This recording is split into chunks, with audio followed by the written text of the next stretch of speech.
So good morning again. We're going to talk about and see how we can build healthy communities in this region, not only in Angelina County, but the county surrounding Lufkin. I want to show you how Heart Institute did so far since we started out having partnership with various organizations. And then I want to give you some ideas how the local leadership can do the same thing in their own way, and they even have a bigger role in building healthy communities. As you can see later on that why it is so important, because the economy of this community, this county, the East Texas and the entire United States depend on the health of the people, which makes a big difference economically. So let's start. The health of the people is really the foundation upon which all the happiness and the powers of the state depend. This is the early 19th century. Benjamin Disraeli was the statesman, Prime Minister of England at the time. Now, it is the health that is real wealth and not piece of gold and silver. Without health, you can't enjoy anything, right? So that is so important. We, focus on health all the time, not only ours, but about our loved ones too. So let me give you some facts about the expensive healthcare in the United States. We spend almost 3.8 trillion per year on healthcare. That amounts to 11,500 roughly per person is being spent in this country.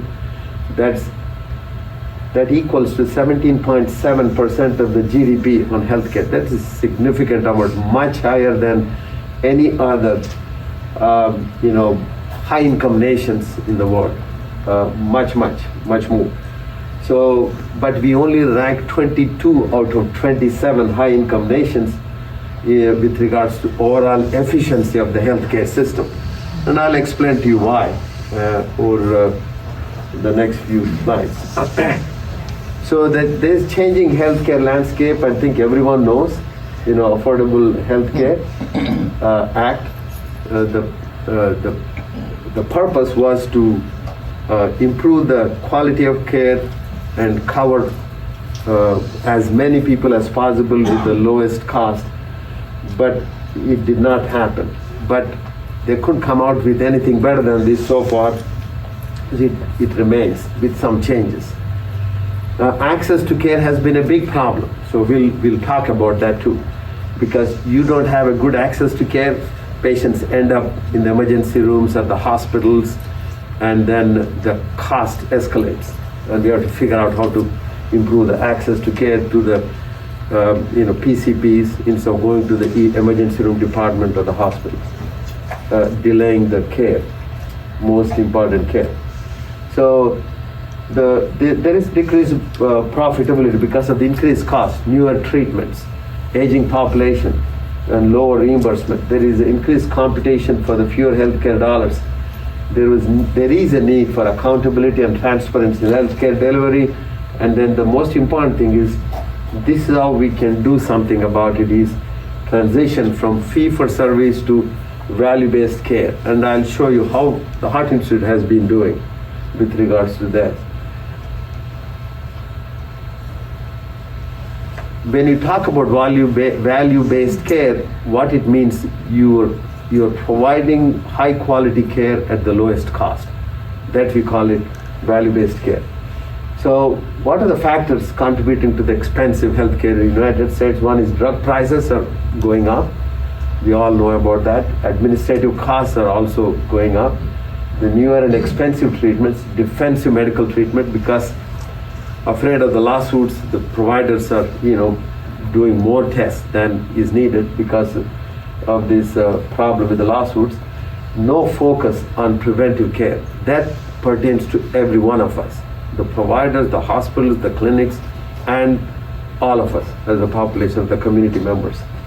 Because preventive care can save hundreds of billions of dollars for this country.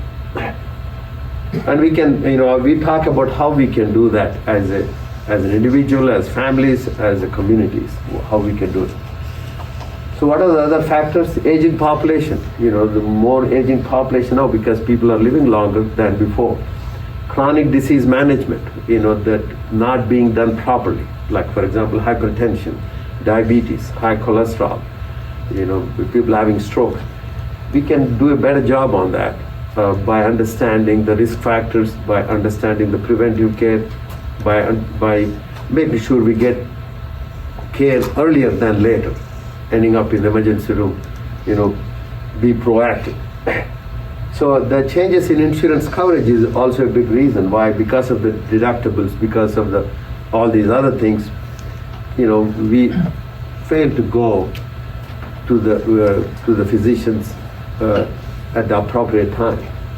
So that needs to be changed. 30% of healthcare costs go to the administrative costs. We need to cut down. That is not acceptable at all. Healthcare costs are rising much faster than the GDP. Fortunately, for the last couple of years, it didn't rise as much as it did for the last several years. Well, let's talk a little bit about healthcare in Lufkin. You all know there are 2 state-of-the-art hospitals with open heart surgery program and all the subspecialties available. Long time ago in 1980s, when I first came here, we did not have anyone who needed heart care were going to Houston, almost 2 hours away, and costly care. The families have to travel, tremendous burden on the families. Now we have, state-of-the-art facilities with all kinds of skills and technologies available here in Lufkin.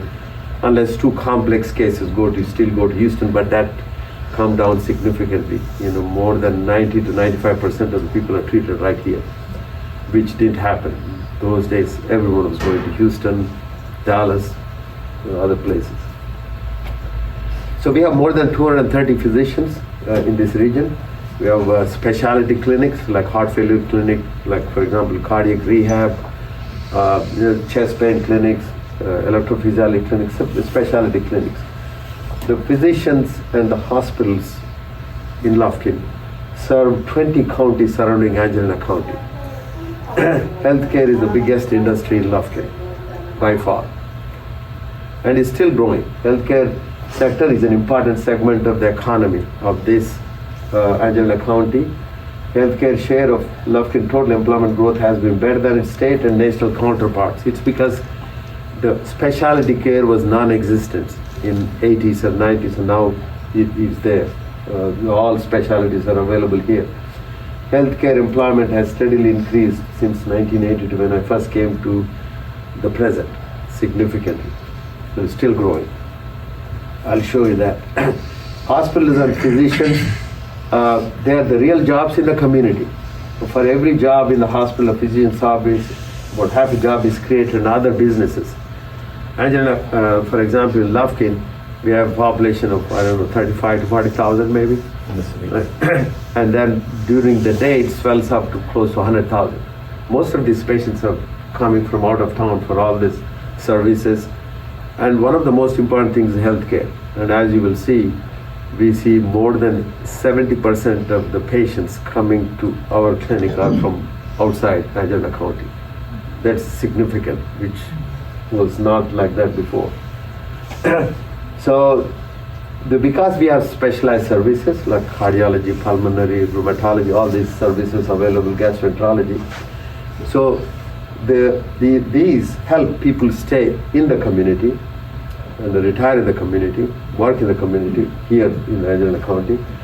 And we also have to do something about rural health insurance premiums and taxes, also stay within the community, creating new jobs. So why is it important that we talk about this cardiovascular disease, lung disease? Why it's important that Lufkin become the regional medical center? Because East Texas communities, all these counties, we have poor health habits.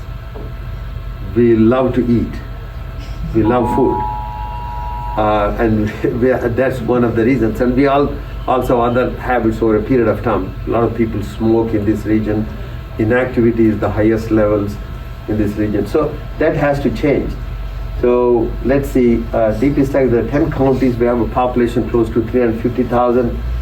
And the way to change these healthcare disparities and healthcare improvement in all these counties is by expanding to these clinics, creating access, and providing quality of care for the most vulnerable populations where the services are not available. For example, Jasper and Crockett and Center, some of the settings, the specialty care is was not available, so we provided that through our clinics. Poor nutrition, inactivity, and the major risk factors like hypertension, diabetes, high cholesterol, smoking is extremely highly prevalent in this region, East Texas. And we rank the highest in terms of the poor health habits. All these counties, look at out of 244, look at the rankings. all these counties are above 200 out of 244. So that's need to be changed. It may take several years or maybe decades to change the health habits and make the communities and people understand the importance of taking care of their health.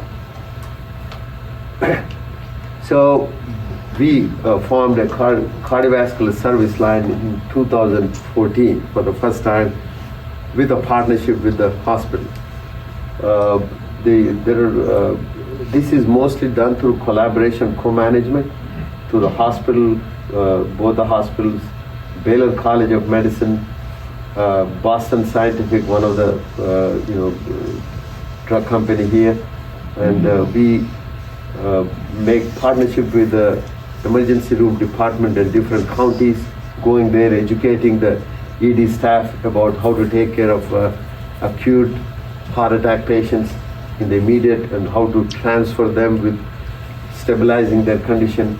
So we go to these emergency departments in different counties, giving them education, including EMTs and the staff in the emergency room department. We created specialty clinics. You'll understand the importance of it because it improves the access of care, improves the quality, and by going through the quality metrics and the community education is the center focus of all these things. Cardiac Center of Excellence was our vision at the time in 2014. I think we have achieved that and we have to continue to improve, not only maintain but improve further. We achieved that through AAA. We'll talk about what AAA is later. So this is a combined effort, it's a team effort, and that's the most important thing. The changing healthcare business model is changing from fee-for-service to population health that is value-based care. I talked about cost reduction and the quality improvement is what it is. That's where we are heading. We have to go slowly so that the whole thing doesn't collapse. So this was volume driven, this is quality driven. The cost reduction and the high quality. And the coordination of care is extremely important here. That's how we can reduce the cost of care.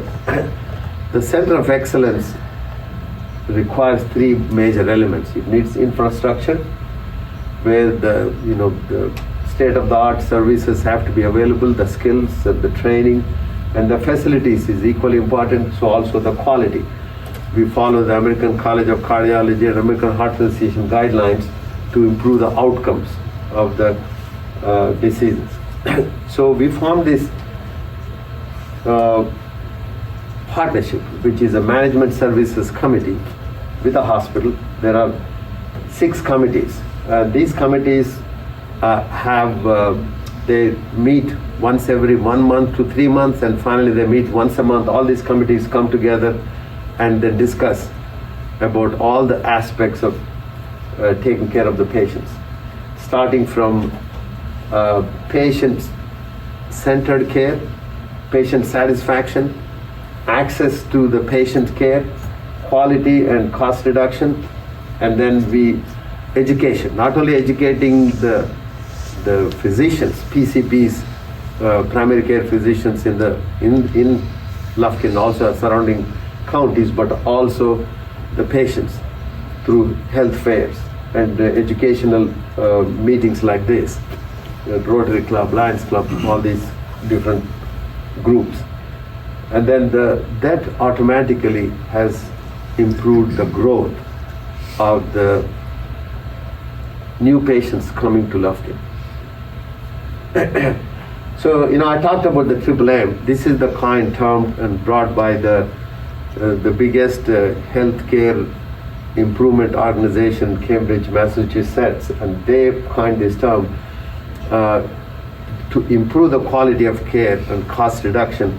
The most important thing is engaging the communities, be proactive, educate the communities about the risk factors, how to take care of themselves, engage the patients by making them understand the risk factors, the symptoms of heart disease and strokes, get earlier help, improved access, better care, better communication, and create opportunities to reduce the waste, decrease the cost, improve the quality. So we achieve this through those different committees. And this is a direct partnership between the physicians and the hospital administration. We sit across and discuss all the issues and problems and try to solve it. Once a month we do that. And that has helped us to achieve a lot of good things about the quality of care. So this is hospital community partnership. It requires the leadership and governance, structure and culture, development and implementation, tracking the outcomes. So we discuss all these things in those committees and we track the outcomes.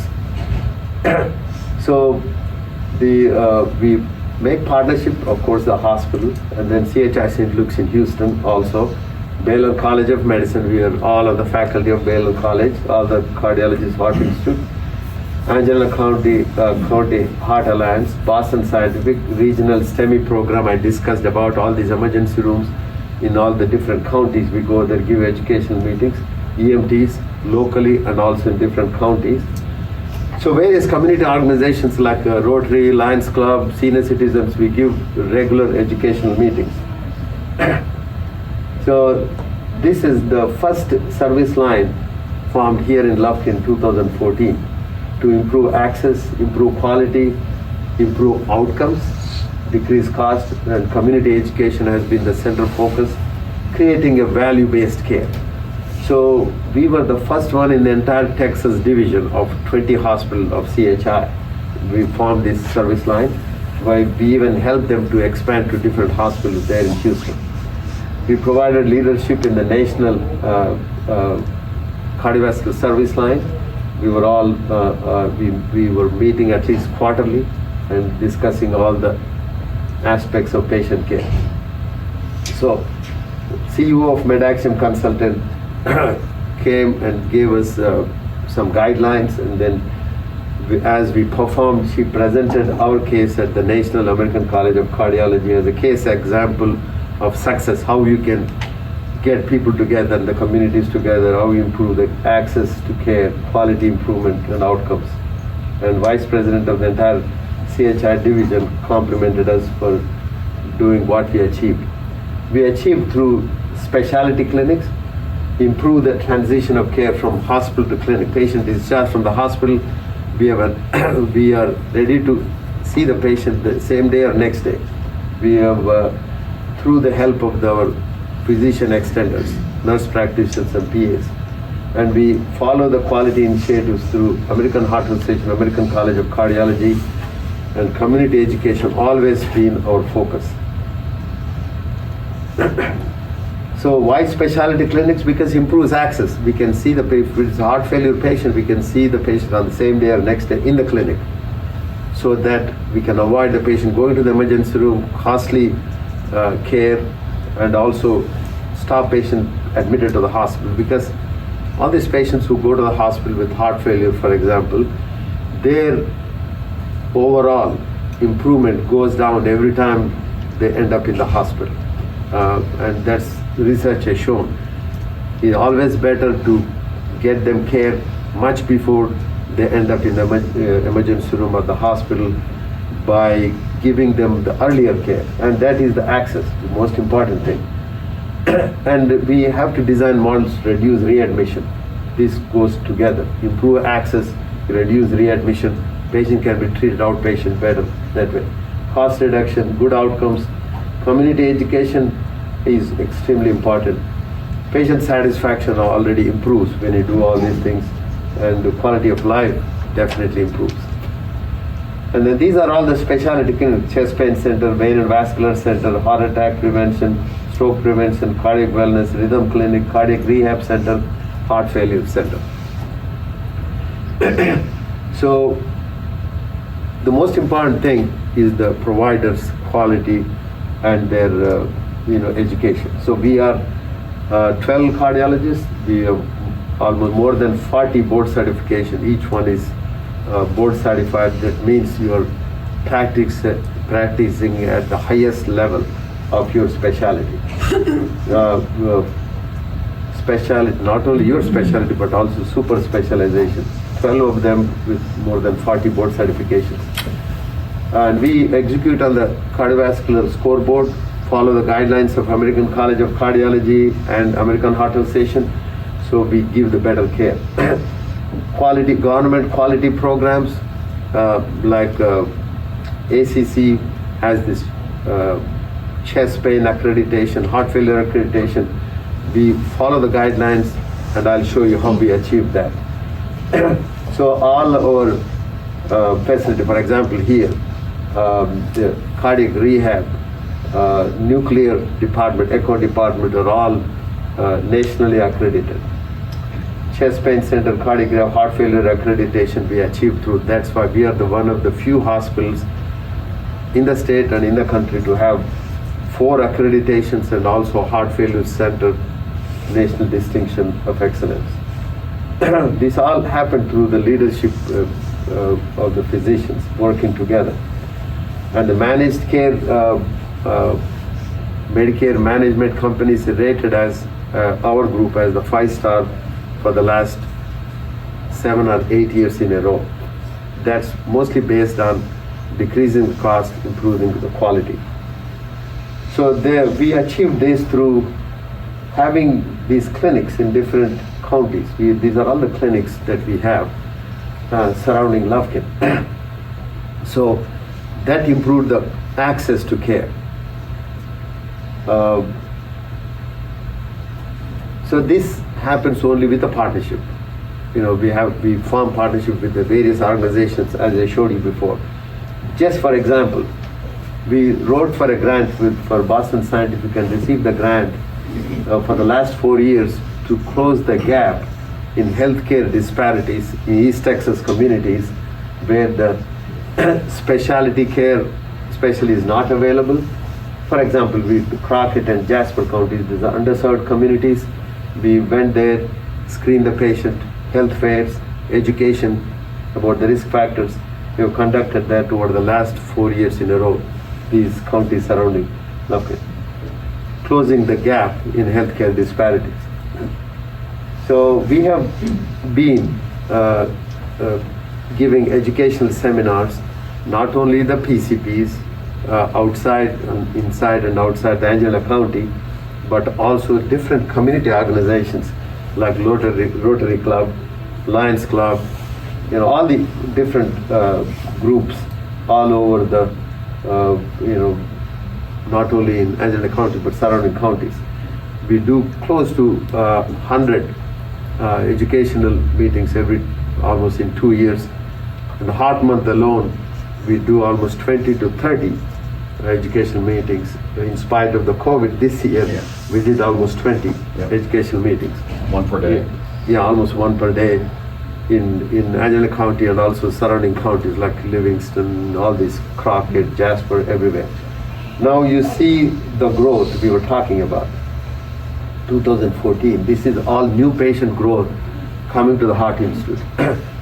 So 2021, we are 5,400. Until then, we were 277% growth. We almost tripled, more than tripled. Now we're going to continue to project more because we're seeing more and more patients. All these patients are coming from all the counties surrounding Lufkin because we created the access, we improved the quality, and we cut down the cost, and that's what helps it. So we are continuing to grow. So that overall improves the healthcare in Deep East Texas by improving the access to care. So they get the care earlier than later, especially with chronic disease management that is extremely important. Patients with hypertension, diabetes, heart diseases, they should get care as quickly as possible before they end up in the hospitals. So the man of value, right? We all have to become like that. So what is the role for the community? Let's talk about it. That's how we did Heart Institute. Let's talk about how, as a community, we can do a better job. So why should local healthcare leadership be involved in what role? The use of healthcare services to complement economic and community development efforts. What is the importance of healthcare to a local economy? How can the healthcare leader demonstrate the value of their facilities to the community and improve the healthcare services and infrastructure? Right? So we should focus on these things. The factors determining the healthcare costs, healthcare utilization, population health level, access and physician supply, quality of care. These I already discussed. That's how we did it. That's how we all should focus on these things before we form kind of partnerships with local organizations. Engage in community-centric health reform, conduct health assessments, participate in that as volunteers, address gaps in service, refocus on preventive care, the most important thing. By doing preventive care, we can save hundreds of billions of dollars in the dollars spent in healthcare. Intervention to change the behavior, improve the health and value. So these are all based on evidence-based interventions. So it needs infrastructure, needs operational partnerships, and then we also should evaluate the interventions to assess effectiveness. And we should understand the common barriers and challenges, and we have to have a systematic process to overcome these barriers as necessary. So hospital community partnerships are very effective and can be sustainable. That gives equal opportunity to not only the individuals, the families, to lead healthier life. Identify the community health needs and form potential partners and sustainable partnership structures. Non-traditional partners like grocery stores, industry employers, city government address wide range of community needs. You can make that. Give examples of the partnerships like healthcare organizations, service organizations, public health organizations, local businesses, educational organizations, faith-based, housing and transportation and government. For example, you can form a heart failure groups, you can form a diabetic groups, you can form emphysema bronchitis groups, you can form arthritis groups. So you develop this culture of health by forming the groups in the community and meet once a month or once in 3 months and discuss about how to improve your health care, what can be done. I think that incentivizes for you to do better. And develop a culture of health. So prevent chronic diseases and reduce healthcare gaps through local, state and national partnerships. Even as a community, you can write for grant. There are a lot of grants available through the local, state and the national levels, and get a grant and form groups and take care of the different segments of the chronic diseases. Promote healthy choices, like for example, groceries and restaurants. You should have always a menu that says heart healthy menu somewhere, so that you should be able to choose, better, menu, heart healthy foods. To efforts to address the risk of disease, physical inactivity, talk about that, and the unhealthy eating, tobacco use, exposure to secondhand smoke. These you discuss in all these group meetings. Consumer-friendly cost sharing for chronic disease management, basically to prevent, it is a preventive care. Well, as I told you before, we can save up to $260 billion being spent if we can do the preventive care. The insurance companies should be thinking about eliminating the copay for preventive services, so you can get insurance pay for these preventive services. So that will definitely save them more dollar over a period of time if they eliminate the copay. A lot of people don't approach the providers because they have copay. They can eliminate that. So, and then the community factor to reduce the ED, emergency room visits or the hospital admissions, as I discussed before. Approach your PCP much earlier than later when you have a problem rather than wait. They end up in the emergency rooms. So again, the access to care is important. You may not get appointment with the physician when you want it, and then you end up going to the emergency room. It costs costly care. Your care costs you a lot more in the emergency room than in the physician's office, more than 10 times. And that's how you can, by getting help earlier in the outpatient clinics in the physician's office, you can save the dollars. These are all community efforts. So you take the help of the healthcare workers, and you have to have coordination of care. So the hospitals and the physicians do their own part by provider collaboration. Through the hospitals, payers and providers, they all should work together and make these things happen. These like educational meetings, like group organizations, and provide them access to care. If the community needs more providers, hospitals should be able to bring more physicians into the community, so patients can have a better access. And examples are those. So we have difficulties, there's no doubt. It's not going to be easy. We have to work together to make this happen. So because our economy depends on the health of the community. So I just want to end with some of these things that we all should be doing, right? Get active, eat better. You can pick up a plate outside, you'll see that. And so every day you look at the plate, you'll see more than half the plate should be vegetables, right? So, lose weight, and then you have, pay attention to cholesterol is extremely important in the long run. It prevents heart attacks and strokes. Managing blood pressure is extremely important. For example, you can, if you concentrate on the salt reduction in your diet, people who are prone to hypertension or hypertension, you can save a lot of money. About 5% of the hypertension control, just 5%, can save billions of dollars for this nation.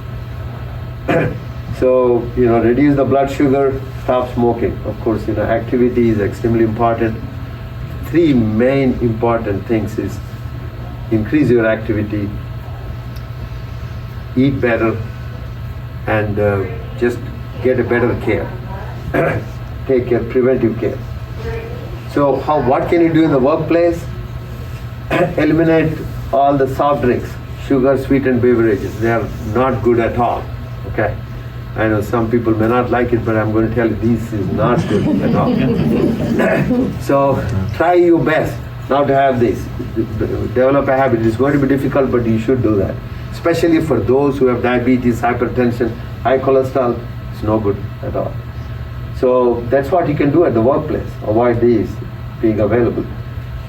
So fruits or vegetables for every meal, you need to make it available for them. Do not serve butter or any fatty foods. Reduce candy at the vending machines. Switch to whole grain bread than the white bread. Serve fruit instead of traditional desserts. Do not serve fried foods. Okay. I think we can do it. We have to be optimistic, right? These are the 10 commandments that were put forward by the Robert Wood Johnson Foundation, who have done a lot of research on how to build healthy communities. And let me go one by one. I think most of it, what we discussed, we're going to reiterate the same thing almost. Good health flourishes across geographic, demographic, and social sectors. Okay?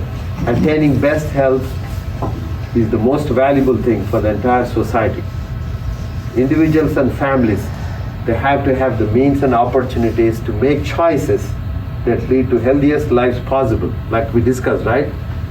Get rid of the vending machines, get rid of candies and all that in your offices. So give them a better choices. So they have a better opportunity to eat better. Individual businesses, government organizations should work together to build healthy communities and lifestyles. Everyone has access. You need to create access for affordable quality of healthcare, because it is very essential not only to maintain but reclaim your health. No one is excluded. Everyone should be included. Healthcare is efficient and equitable, like we were doing in some of those seminars, free healthcare, free screening, with a partnership with the Boston Scientific, and we provide all the people, personnel, everything, and we have done it so that that we can decrease the gap in the healthcare disparities. The economy will be less burdened to avoid excessive and unwarranted healthcare spending. So you saw that we meet once a month to figure out how to cut down the cost. Like for example, we do angioplasty or stenting. As long as we don't compromise the quality and the outcomes are good, we see how we can cut the cost. Case by case, we discuss every month, and that's how we do. Keeping everyone as healthy as possible should be the guideline for the public and private sector decision making. Any decision making you want to do, city-wide, county-wide, state-wide, that should be the most important thing. Everyone should be healthy, because again, our economy depends on the health of our communities. Understand that we are all in this together. So in conclusion, the ever-growing healthcare expenditure is detrimental to our society. Healthcare impact on local economies is enormous and affects each and every one of us.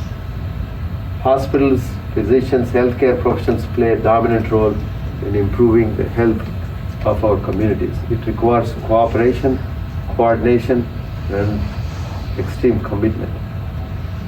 So the communities, individuals, businesses, local organizations, and government play even a bigger role in developing healthy communities and spread a culture of health. So we have to focus on all the things that we do on a regular basis. We talked about, being active, eating a heart healthy diet, and then focus on our health, risk factors. The economy of the community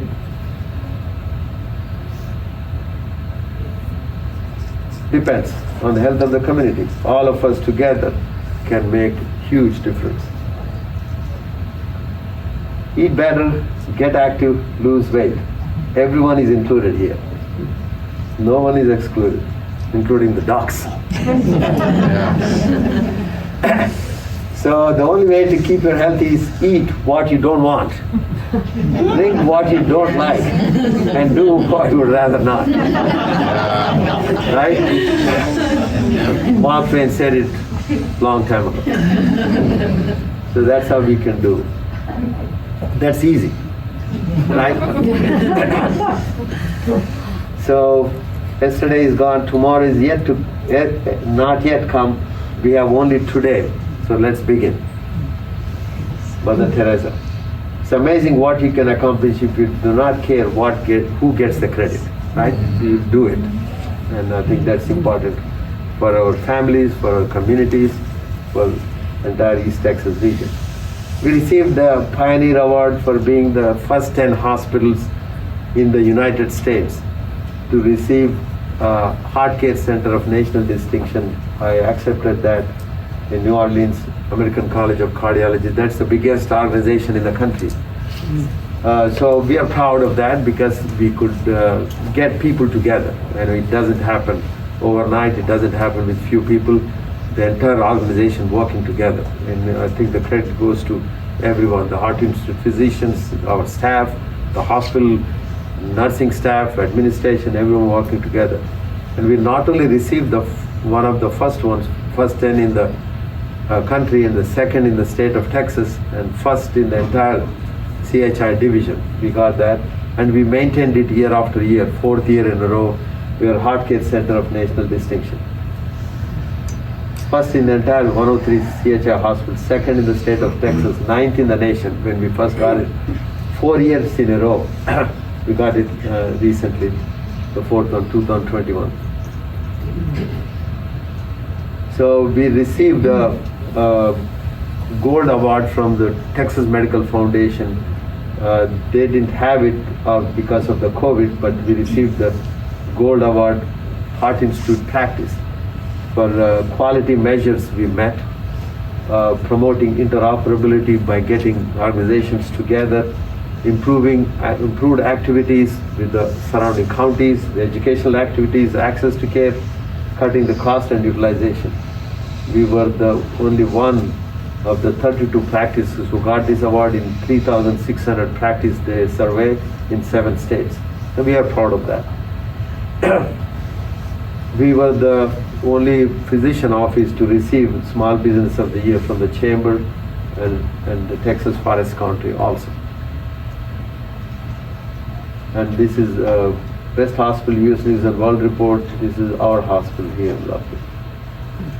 Heart Care Center, National Distinction of Excellence. These are all the awards the hospital received working together with the Heart Institute physicians. So any questions? Yes? Sir, you talked about your increasing number of patients and they're projecting even more in the next years. Are you expecting to increase your staffing as well? Yes. I mean, you have to. Our staff has improved significantly over a period of time. And we have, now we are 12 cardiologists, all board certified and extremely good. So, and we serve not in Lufkin. That's the reason why we grew. We grew enormously. We never had expected this kind of a growth. You're talking about close to 300% growth, which is unbelievable for any standard. But at the same time, I think the most important thing for these counties surrounding Lufkin, the lower socio-economic status of the communities, and they didn't have good access to care, and I think it helps. So, and we give educational activities with the center focus. One of the very few cardiology groups that I can say gives that many educational meetings, and the free screenings and all that. That is because it is very much needed. The chronic diseases like hypertension, diabetes, strokes, heart attacks are extremely prevalent because of our poor health habits, and you have to change. And that's why the communities have to get involved and form groups, partnerships, and make it happen. It cannot happen just with the physicians. I think individuals, families, groups, communities come together and talk about this all the time. Workplace, how to improve. I gave some examples. Those are things, it makes a big difference because preventive care is the best care. I mean, that's why I also suggested the insurance companies should. Now some of them are avoiding no copay for the preventive services, and that's very important. I think Medicare also doesn't have any deductibles for preventive services. That is important, so the patients can get proper preventive care, so we can avoid this development of chronic diseases. Any other questions? Yes, go ahead. So I know most of this is, you're focusing on preventative care. I'm manager of operations for the blood center. So with all the advances that we are having in this community and the extra surgeries, and right. we're of course using more blood in this area. But we have not been able to really increase our collections in Angelina County in right. a couple of years. And we're needing to do that. Do you have any suggestions on how we can I think that's a good question. We are doing all these other things, but we even did the blood drive, heart hospital twice. So we understand that. I think that should happen through the local groups also. It should be a community. Different group organizations like Rotary Club, Lions Club, that you need to go. You're in charge of you need to go and talk to them, like we are doing. you should go and talk to them how important it is. Yeah, we're doing that. No, but I think it's the awareness. People should know it could be my mother, my father, my brother, my sister tomorrow may need a blood which is not available. It's not a good thing, right? Yeah. You know, in dire circumstances, complications, all these things should happen. Unfortunately, COVID has brought down all these, significantly affected this. But this is the time we need to increase our efforts to do it. I perfectly understand. That's a good Well, one thing of you the brought things it up. that we still run into is a lot of people think that, oh, I can go give when my family needs it. And I they don't know. understand it has to be on the shelf right then. No, you're right. And they don't No, they don't know that. Right. That I think this is a good thing. Even this is a small group. The good thing you brought it up, because we all should understand. We should spread the message that yes, it's extremely important. No other physician group led this except ours. We did twice in the last year, right? Yes, y'all were a huge help to us during Yeah, COVID, so for sure. we are aware of that. I think we should do it, and I think maybe we should have the hospitals tell the different committees this, and I'm going to pass on the message to the hospital, all the committees. We talk to them so that they can spread the message.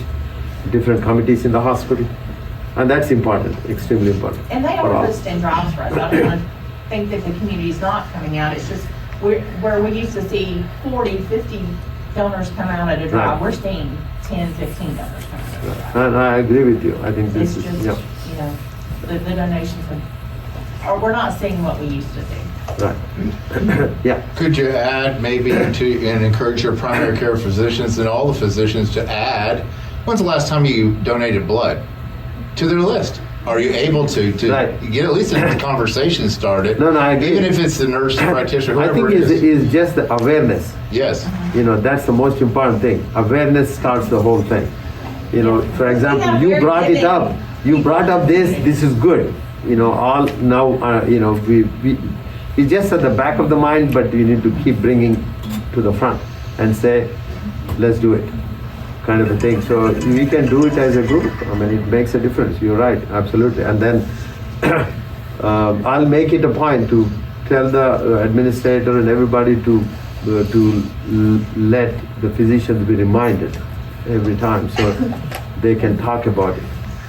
And maybe we should have a thing posted in all the physicians' offices. I was thinking, Yeah, Please donate blood or something. if you have a tear Maybe sheet you or can come up something- with something. if you have a tear sheet, we can give it to patients. Okay. And if it's So- a specific day that you guys always have like an open house, we can have it there and available to, And to both the staff and to the and to all patients. the physician groups in town. Yeah, that will be a good one. Any other questions anyone Everybody's has? from a business here, right? So everybody, she needs you to sign up to host a blood drive at your business before you leave. Absolutely. All right. No other questions. Thank you very much.